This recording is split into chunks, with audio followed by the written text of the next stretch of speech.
Hello, Dungeon Explorers. This is Colonel-Majora again, here to bring you my Z-Talk segment, Colonel's Claims. I'm happy to be back after making my last submission. I wanted to make another one on a new idea, only I couldn't think of anything great at the time. But as I listened to the old podcasts, every now and then I noticed that I sort of had my own thoughts on some of the topics brought up by the other site members. And one topic that I really liked was the Undead of Hyrule, talked about by a random person from podcast number 3.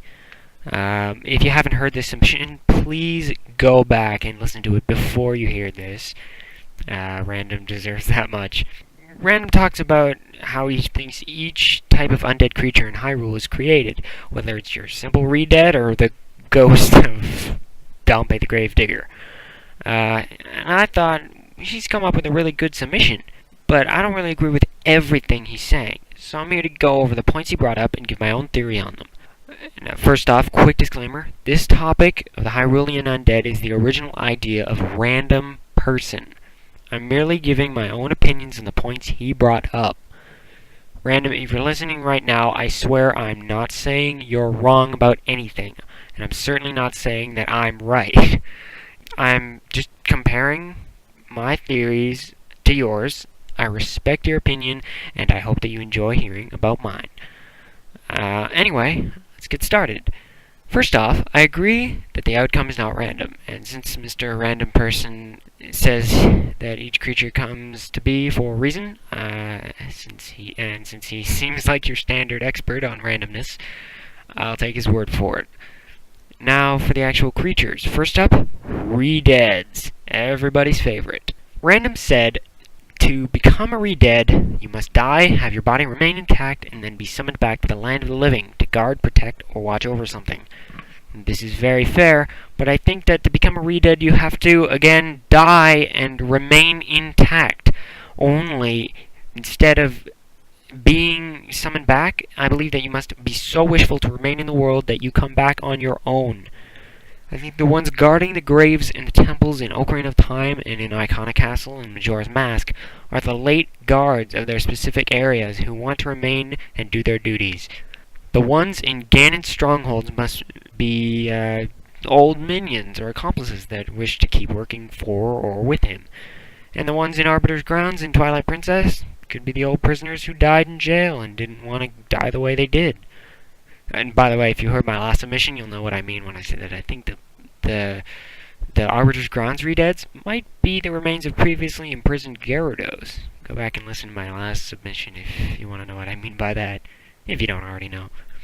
Also, regarding Skyward Sword's zombie bokoblins, these are also a good example of this because when you examine them, Fee tells you that they are able to reanimate purely through their hatred for the world and their attachment to outlandish underpants. Take from this what you will. Quite weird. Anywho, on to the Gyarados, the mummies of Hyrule. It seems that Mr. Random thinks the Gyarados creation is similar to the way I think of the re-dead's creation. He says that they want something physical before they move on. Again, I'm not saying anything Mr. Random says is wrong, but there's a few flaws. One, Gyarados aren't just re-deads wrapped in cloth all the time. In Minish Cap, they are actually Stalfos wrapped in cloth, but that is not actually a big deal, and I'll tell you why in a minute when I get to the point of the Stalfos. But anyway, a bigger factor is that they only really want physical things in the caves near Icona Castle and Majora's Mask. Otherwise, they're just guarding areas with lots of dead things. So technically, they just serve as re-deads and Stalfos, only wrapped up. I mean, in Twilight Princess, the re-deads are partially wrapped up like Gyarados, but they're still just re-deads. So mummification aside, nothing really different between them and re-deads and Stalfos. But on to the race of the Stalfos.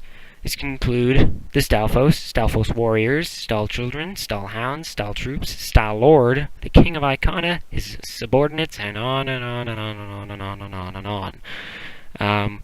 Basically anything that's a skull or a skeleton. Just keep that in mind. Random said that the Stall people of Termina were all from Icona, and the ones in Ocarina of Time are the people who get lost in the Lost Woods. There's plenty of evidence of these things, but I believe all of them are similar to the Gibdos in the way that their existence is merely physiological. I think that the reason that they're around is that their bodies decomposed enough for them to be mere skeletons. This fact makes sense in the fact that everyone who gets lost in the Lost Woods turns into a Stalfos because of wild organisms in a large forest that would make decomposition faster. They have previously been redeads or something like that, but due to decomposition of flesh, as nasty and gross as that is, they're now all bone. That's all for them. But now the much bigger topic, spirits. Now, for me, this includes what RandomPerson called spirits, the people that he called them, pose of all kinds, the Garrows, Hero Shade, and the Sages. I'm not going to go through everything that Mr. Random said because I've got a lot to say here, which is why I'm talking so fast, so I'll get right to it. When I say spirits, I mean disembodied souls or what remains when the physical body of someone is gone. But the specific types of spirits I'm thinking of is vengeful spirits. Lore states that vengeful spirits wish for something so bad and for so long that they reside in the world. Much like redeads, and they go mad without satisfaction of their wishes, and often without physical interaction, giving them a chance to satisfy their wishes on their own. Spirits like Queen Rutella, Dompe the Gravedigger, Twin Rova, after they were defeated, either they haven't been dead long enough, or they haven't a strong enough will to remain calm and collected, making them your standard ghosts. These would also include the Garrows, who would want to remain and protect the Icona Kingdom, and Hero Shade, who would want to teach you his skills. And I agree with the RandomPerson in the fact that the Sages are also spirits. They have to be awakened, quote-unquote, right? After dying, something in their subconscious keeps them from moving on. And after delving into those hidden inner thoughts, they realize that being a sage is what's keeping them around.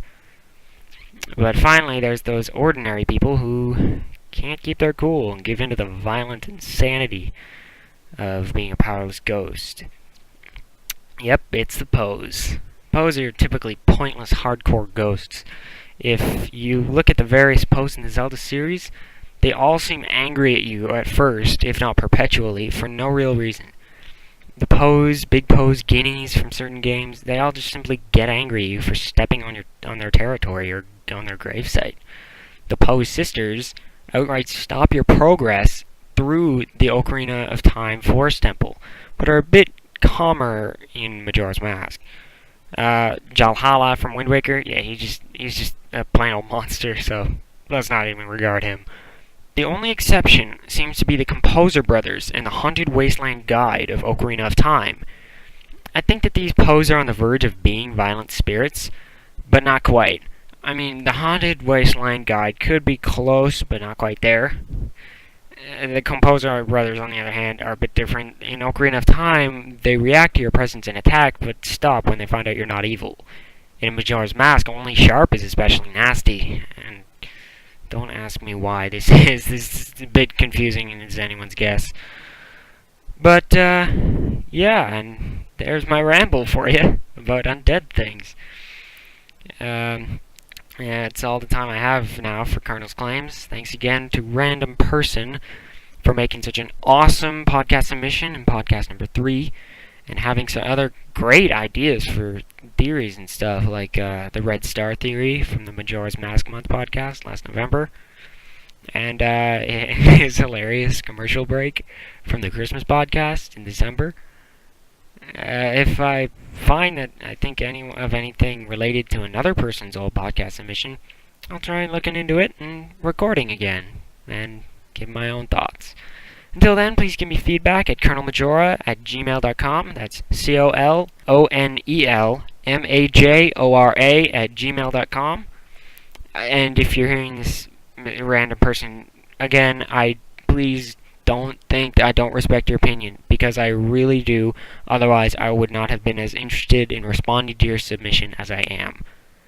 Anyways, I'll send things back to Din and Rish, and thanks again for listening, and happy gaming!